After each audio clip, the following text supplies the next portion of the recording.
반등은 지금 벌써 하고 있는 거 아닌가요? 언제가 아니라 어떤 걸 사느냐가 굉장히 중요한 시점인 것 같아요. 올라가는 시점에서도 가격이 떨어질 수 있는 게 있거든요. 그러면은 대표님이 특히 좀 눈여겨보시는 지역이 있을까요? 같은 데는 되게 좋아 보여요. 네, 귀한 돈 부티나게 투자하자. 부티나는 인터뷰. 안녕하세요, 이혜수입니다. 자, 여러분, 내 집 마련은 언제 해야지 딱 적절한 시기에 할 수 있는 걸까요? 내 집 마련은 집값이 떨어지든 오르든 당장 지금 해야 된다라는 말을 하신 분이 있어서 세간의 화제입니다.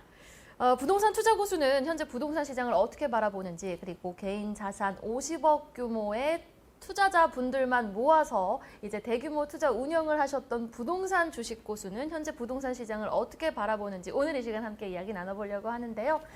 자, 오늘은요, 대한민국 1호 부동산 전문 프라이빗 뱅커 출신 부동산 투자자 전문가 고준석 제이에듀 투자자문 대표님과 이야기 나눠보도록 하겠습니다. 어서 오세요, 대표님. 네, 안녕하세요. 반갑습니다. 네, 반갑습니다. 네.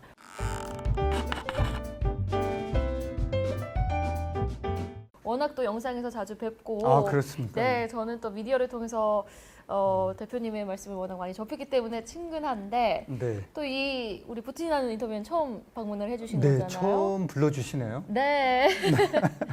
워낙 또 이제 부동산 집값에 관련해서 네. 지금 사야 된다라고 아주 강하게 말씀을 해주시는 분이기 때문에 많은 네. 분들의 관심을 받고 있는 것 같아요. 여전히 부동산 시장은 매력적이라고 보십니까? 부동산 시장은 뭐 실물 자산이기 때문에 실물 자산은 소득이 늘어나고 통화량이 늘어나면은 실물 자산 가격도 올라갈 수밖에 없다 이렇게 보고 있고요.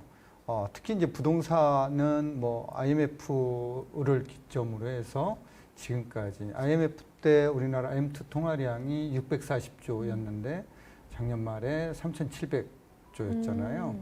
근데 뭐 작년 연말 대비해서 올 4월 지난달까지도 5조 원이 또 증가가 됐어요. 네. 예, 그래서 그런 걸 감안하면은 IMF 때 집값 대비 지금 집값 하면은 뭐 기복은 있었지만 등락은 있었지만 전체적인 실물자산 가격은 상승했다. IMF 때 남영값 대비 지금의 남영값은 분명히 틀린 거하고 똑같다라는 거죠. 예, 그래서 이게 부동산 투자라고는 하지만 내 집 마련이겠죠. 뭐 2030 청년들한테는 2030 청년들의 내 집 마련 접근은 어떻게 보면은 굉장히 어려울 수도 있는 숙제 중에 숙제잖아요. 네네. 근데 이게 관심을 꾸준히 갖고 언제가 아니라 어떤 걸 사느냐가 굉장히 중요한 시점인 것 같아요.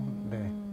그러니까 뭐 결혼을 할 때도 언제 결혼하느냐가 아니라 누구와 결혼하느냐가 당연하죠. 중요하다라고 네. 또 강조를 해주셨던 것 같아요. 그래서 집도 네. 마찬가지다. 어떤 네. 집을 사느냐가 네. 언제 집을 사느냐가 아니라 어떤 집을 사느냐가 중요하다. 그렇죠. 그러니까 언제 사는 건 중요하지 않다라는 거예요. 어떤 걸 사느냐가 중요하죠. 그러니까 올라가는 시점에서도 가격이 떨어질 수 있는 게 있거든요. 부동산의 특징 중에 하나가 부동성이라는 게 있는데 입지적인 특성은 바꿀 수 없다라는 거예요. 예, 그래서 그런 좋은 데 골라서 산다라고 하면은 떨어질 때는 덜 떨어지고 올라갈 때는 더 많이 올라간다. 오히려 떨어질 때 그 부동산은 오히려 올라갈 수도 있다라는 거죠. 그러니까 우리가 내 집 마련을 할 때 이런 아파트를 제대로 잘 공부해서 선택해서 내 집 마련을 하게 된다라고 하면은 뭐 시장과 상관없이 예. 좋은 부동산, 좋은 자산을 가지고 있는 거죠. 네. 네, 알겠습니다. 일단 좋은 집을 잘 선택을 하는 게 중요해 보이는데 전반적인 그래도 시장의 트렌드는 알고 있어야 되잖아요. 네. 부동산 시장의 본격적인 반등은 언제쯤으로 좀 예상하시는지 궁금해요. 반등은 지금 벌써 하고 있는 거 아닌가요? 그런데 이게 네. 추세적으로 진짜 반등인 건지 아니면 일시적 네. 반등인 건지. 네. 이제 부동산이 뭐 대나무처럼 이렇게 꼿꼿하게 상승만 하지는 않아요. 그래서 제 대전제는 우리 1인당 소득이 늘어나고 또 통화량이 늘어난다라고 전제했을 때 IMF 때 혹시 이 아나운서님 저는 너무 어렸을 때가 기억이 안 나요. 그래요? 뭐 그때 당시 98년도 당시 1인당 우리나라 국민 소득이 얼마인 줄 아세요? 얼마였나요? 8,100불이었어요. 와, 지금하고도 차이가 크네요. 그렇죠. 그러면은 2008년도에는 얼마였을까요? 2008년도에는 얼마였을까요? 21,000불이었어요. 우와, 거의 뭐 그러면은 3배 가까이가 그렇죠. 뛰었네요. 작년에는 얼마였을까요? 알아야 되는데 모르겠네요. 소득 작년에 이제 보셨잖아요. 저희 소득과 전혀 별개라서. 아, 그렇습니까? 작년에는 이제 32,000불. 재작년에는 35,000불이었는데 조금 떨어졌죠. 네. 네, 환율 때문에 조금 떨어졌는데, 자, 그런 걸 감안하면은 8,100불 할 때, 32,000불 할 때, 이 이제 소득이 늘어났잖아요. 네. 자, 이렇게 소득이 늘어나고 또 통화량 아까 방금 전에 얘기했잖아요. M2 2년 미만 정기예금 등 이런 예금이 640조에서 지금 이제 3,811조 원이에요. 지난달 현재. 이렇게 이제 통화량이 늘어나고 있는데 집값이 떨어지기는 쉽지 않고요. 자, 또 하나는 이제 거래량이 지금 뭐 늘어나고 있다라는 거죠. 작년 7월부터 작년 12월 말까지 서울 지역 아파트 거래량은 1,000건이 안 됐었어요. 그런데 1월 기점으로 1,400건이 됐고요. 2월 달에 2,000건이 넘어섰고 3월 달에도 2,000건이 2,900건 정도, 800건 정도가 되다가 4월 달 아직 이제 신고가 덜 끝났지만 3,150건이 지금 넘어서고 있어요.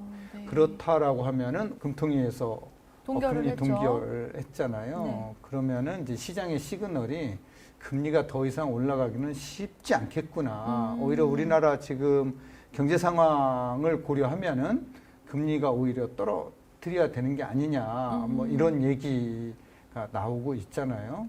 그렇다라고 하면 이제 실수요자들이 그동안 금리 때문에 망설였던 실수요자들이 지금 시장에 진입할 가능성이 되게 높아졌다라는 거죠. 네. 또 집을 한 채 가지고서 갈아타야 될 분들도 이제는 금리 부담에서 조금 벗어나서 좀 갈아타야 되겠다. 이렇게 이제 실수요자들이 시장으로 이제 진입한다라는 거죠.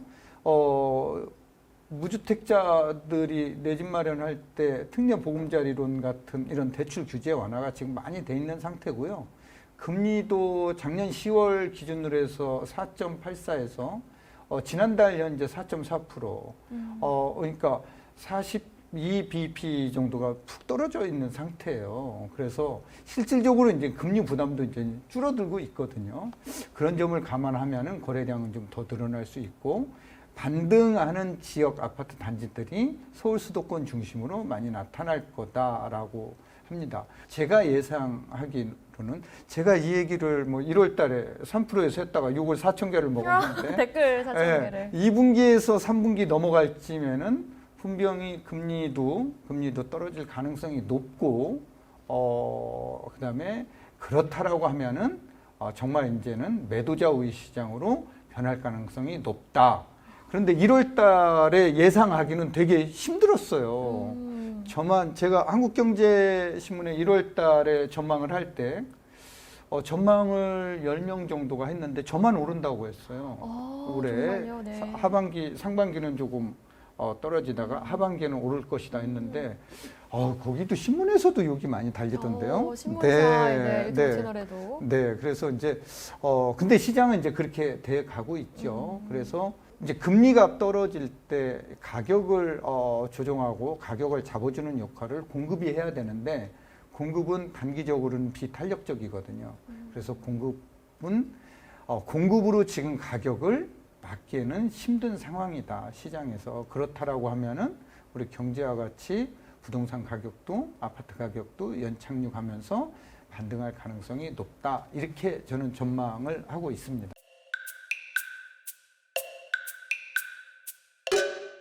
그러면은 대표님이 특히 좀 눈여겨보시는 지역이 있을까요? 뭐 다 돈에 따라서 다 틀리죠. 그럼요. 기준에 따라 다르지만. 틀린데 뭐 제가 2004년도에 뭐 언론에다가 앞으로 5년 뒤에 우리나라 집값이 평균 5천만 원 넘을 것이다. 2004년도에 얘기한 그때 저는 욕 참 많이 욕을 드셨어요? 많이 먹고 오래 있어요. 사실 건가 봐요. 그래. 네, 무슨 소리냐. 근데 지금 이제 1억짜리 집들이 넘쳐나고 있잖아요. 한강변에. 그럼 앞으로 10년 뒤에 우리나라 집값은 얼마가 될 것이냐라는 거예요. 지금 1억 원을 넘어서고 있는 지역들이 굉장히 주요한 지역들로 보인다라는 거죠. 그게 한강변 중심으로 모여 있다라는 거죠. 그런 점을 봐야 될 것 같고요. 그런 내 집 마련해야 되는 2030 청년 세대들의 절실한 마음을 담아서 말씀을 드리자라고 하면은 노원구 같은 데는 되게 좋아 보여요. 노원구 상계 중계 같은 데는 재건축을 앞두고 있고, 특히 재건축에 대해서는 지금 뭐 정부에서 규제 완화를 안전진단부터 규제 완화를 굉장히 많이 해주고 있잖아요. 그래서 이제 재건축 아파트 단지에 내 집 마련을 하면은 미래 10년 정도 후에는 새 집으로 받을 수 있으니까 그런 거를 좀 고려해 보시면은 좋을 것 같고요. 수도권 같은 데는 일자리 중심으로 한번 보자라는 거예요. 일자리가 늘어나는 지역에는 집값이 올라가게 돼 있거든요. 그래서 이제 평택 지역 같은 경우가 집값이 많이 떨어졌었는데 삼성 반도체, 삼성 캠퍼스가 들어서고부터 집값이 또 우상향하기 시작을 했고요. 특히 동탄 신도시에는 주목을 해볼 필요가 있을 것 같아요. 왜냐하면은 용인 처인구 남사읍 이동읍에 삼성에서 215만 평 규모의 반도체 거기 산업단지를 또 만든다라고 또 발표를 했잖아요. 거기에 무려 이제 300조를 투자한다는 거 아니겠어요? 그러면은 일자리가 늘어나는데 바로 배후 주거지가 동탄 신도시예요. 또 동탄 신도시는 파주 운정에서 시작을 해서 삼성역을 거쳐서 동탄 평택까지 가는 GTX-A가 쓰는 역입니다.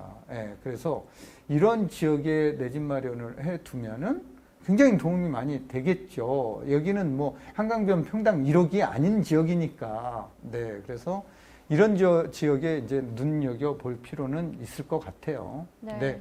실수요자 주택을 이제 필요로 하는 사람들 입장에서는 지금 시점에서는 노원구라든지 중량구 쪽에 재개발이 들어가는 곳, 그리고 직장과 연관이 있는 곳, 그리고 GTX의 교통수단이 좀 편리한 곳에 좀 주목을 해보자라고 말씀을 해주셨습니다. 강남은 좀 어떻게 보세요? 강남도 이제 요즘 개포 쪽에 인기가 많아지는 것 같고, 강남 집값은 이제 잡힌 건가 싶다가도 다시 좀 오르고 이런 모습을 보이고 있는데 강남 쪽도 좀 궁금하거든요. 강남 쪽이요? 강남에 매수하실 의향이 네. 갈아타실 2030 네. 입장에서는 이렇고 또 강남 쪽의 입장에서는 어떻게 보시는지.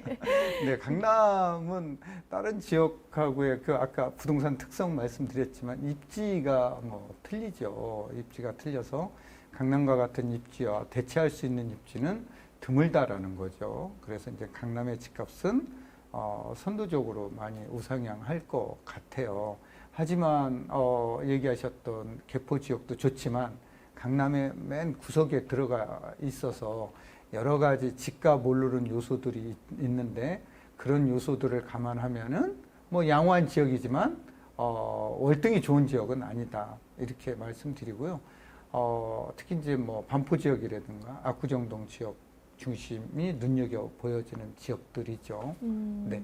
그런데 이렇게 정보는 빠삭하게 알고 있을지언정 나는 좀 돈이 없어서 아파트 매매는 쉽지 않다. 아파트와 오피스텔의 이제 합성어죠. 아파텔이라든지 빌라 같은 매입을 좀 고려하고 있다라는 분들도 많으시거든요. 그분들의 입장에서 봤을 때 아파텔, 빌라 매입은 어떻게 보세요? 오로지 이제 실수요 목적으로 산다라고 하면은 나쁠 건 없지만 나는 실수요 플러스 재테크 목적이 있다. 일일에도 있다라고 하면은 좀 지양하는 게 좋지 않을까. 자본 수익 올라가는 게 아파트에 비해서 좀 떨어진다라는 거죠. 그래서 그런 거는 좀 감안해서 보셔야 될 것 같아요. 그럼 대표님 말씀을 토대로 이제 정리를 해보자면은 거래량도 늘어나고 있고 M2 통화량도 증가가 되고 있고 GDP도 지금 98년, 2008년 대비 확실하게 이제 상승 추세를 보이고 있기에 집값은 오를 수밖에 없다. 또 공급도 하겠지만은 그게 썩 탄력적이지 않을 거다. 집값은 오를 수밖에 없는 상황이다라고 말씀을 해주셨는데 그런데 내 집 마련을 하고 싶어도 돈이 없으신 분들은 또 대출을 받을 수밖에 없는데 대출은 어느 정도 선까지가 괜찮은 건가요? 우리나라 저축률을 보면은요 32%에서 38% 사이예요. 금리가 올라갈 때는 저축률이 좀 떨어졌다가 금리가 내려갈 때는 오히려 저축률이 올라가요. 금리가 올랐을 때 저축률이 떨어져요. 네, 반대 현상이 나타나고 있어요. 그래서 지금 금리가 올랐는데 우리가 상식적으로 보면은 저축을 많이 해야 될 것 같잖아요. 네. 근데 그게 안 돼요. 부자들의 저축은 정해져 있어요. 이게 변동이 없는데 나머지 대출을 끼고 내 집 마련한 사람들이 일부 남은 돈 가지고 저축을 했었는데 금리가 올라가면은 이자 부담이 많아지니까 높아지니까 그동안에 저축을 10만 원 했던 거를 저축을 못 하고 대출이자를 낸다라는 거예요. 그러니까 저축률은 떨어져요. 그래서 우리가 이제 제가 항상 얘기하는 게 우리 가정경제를 보면은 우리 월소득에서 30% 정도는 저축을 한다라는 거예요. 총 저축률을 보면은. 그러면은 30% 범위 내에서 월급을 상환할 수 있는 범위 내에서 대출을 받는 게 중요하다라는 거죠. 이 이상 받으면 안 되는 거죠. 그래서 저축한다라는 거는 내가 이 돈을 빼고도 가정경제를 운영하는데 큰 지장이 없다라는 거잖아요. 그리고 특히 이 내 집 마련할 때 대출을 30% 정도를 받는다라는 것은 소비성 지출이 아니죠. 네. 저축성 지출이죠. 내가 30% 대출 받아서 여행 가고 차 사고 가방 사고 그러면은 이거는 소비성 지출이잖아요. 그런데 미래에 투자하는 거고 내 집 마련에 투자하는 거잖아요. 그래서 이 저축성 지출에 이 정도 대출을 받아서 투자하는 거는 굉장히 자산 관리를 잘하는 거다. 내가 100% 돈을 모아서 내 집 마련하기는 되게 힘들다라는 거예요. 네.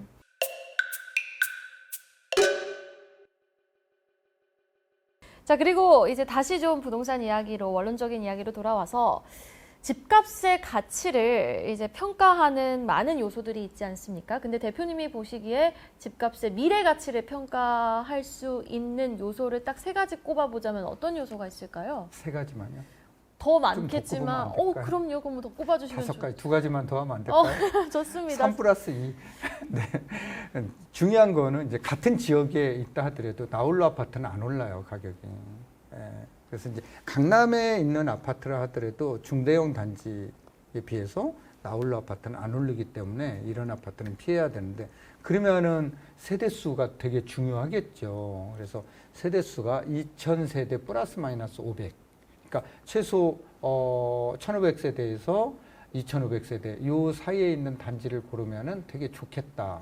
근데 세대수만 많다라고 해서 좋은 건 아니겠죠. 두 번째로 중요한 거는 교육 환경입니다. 교육 환경인데 유치원, 초등학교, 중학교 특히 유치원이나 초등학교, 중학교가 단지 안에 있으면은 집값에 굉장히 많이 영향을 줘요.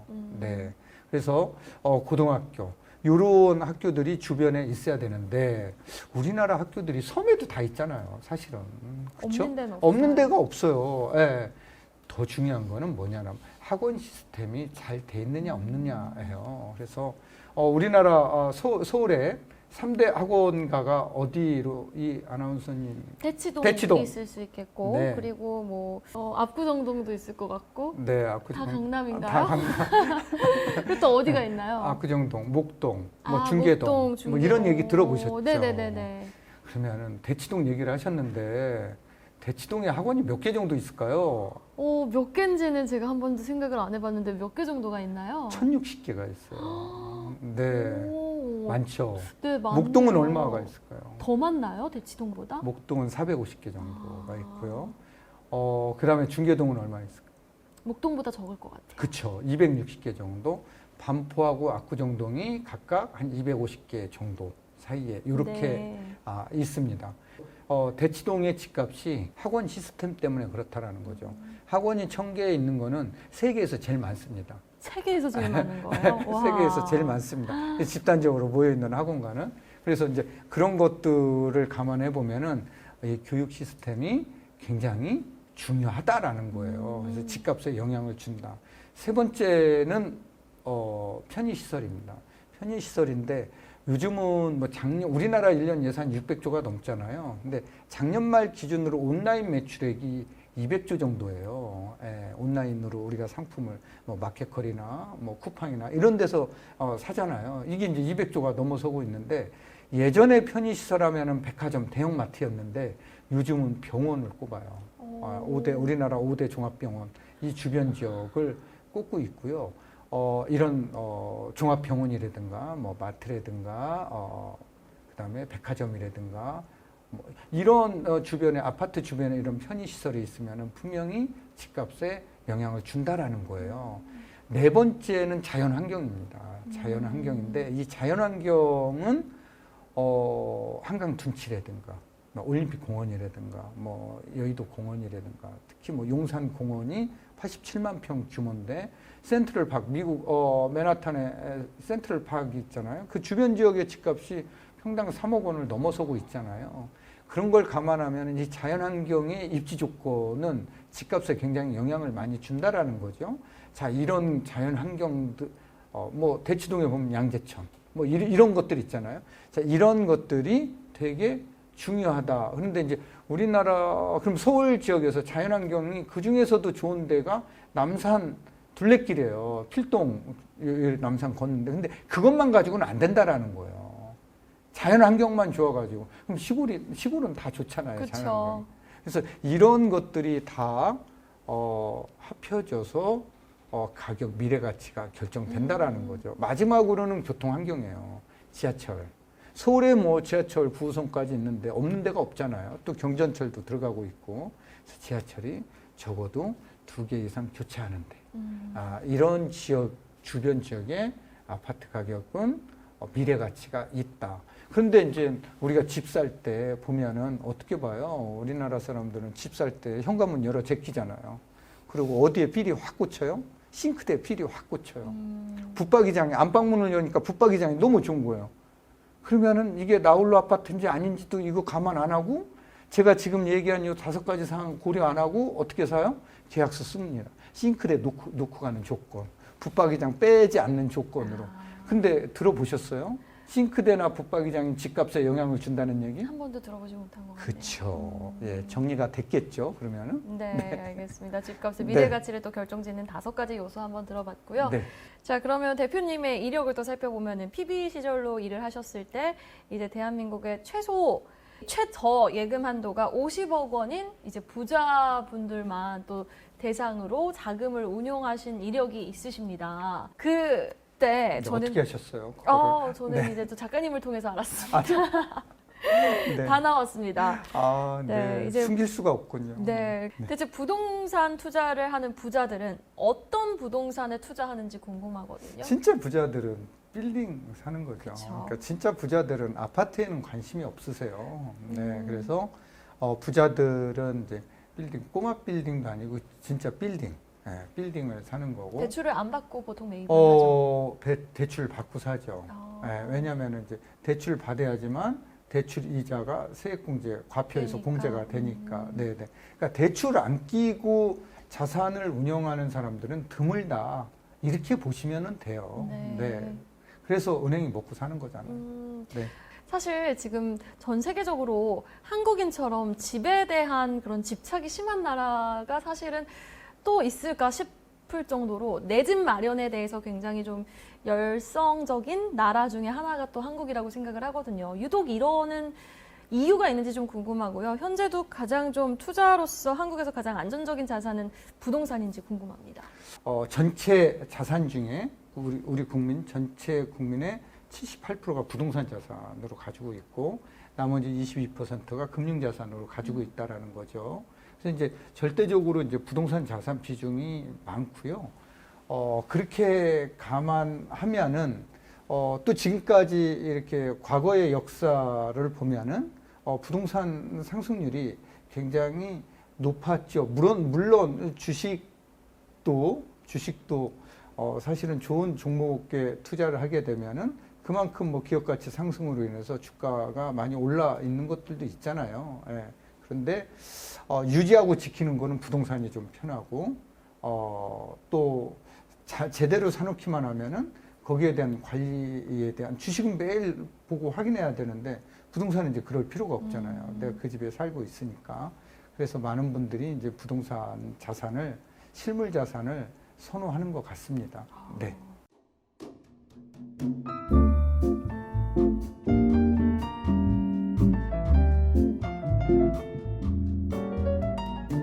그럼 기억에 남는 고객이 있으시면 에피소드 하나. 기억에 남는 고객은 많은데 그 이제 프라이빗 뱅커의 역할이 네, 그 또 비밀 비밀을 유지해야 유지거든요. 되니까. 네, 네. 그래서 이제 제가 뭐 방송에 나와서 이렇게 막 얘기하기는 또 네, 네, 그러네요. 네. 네.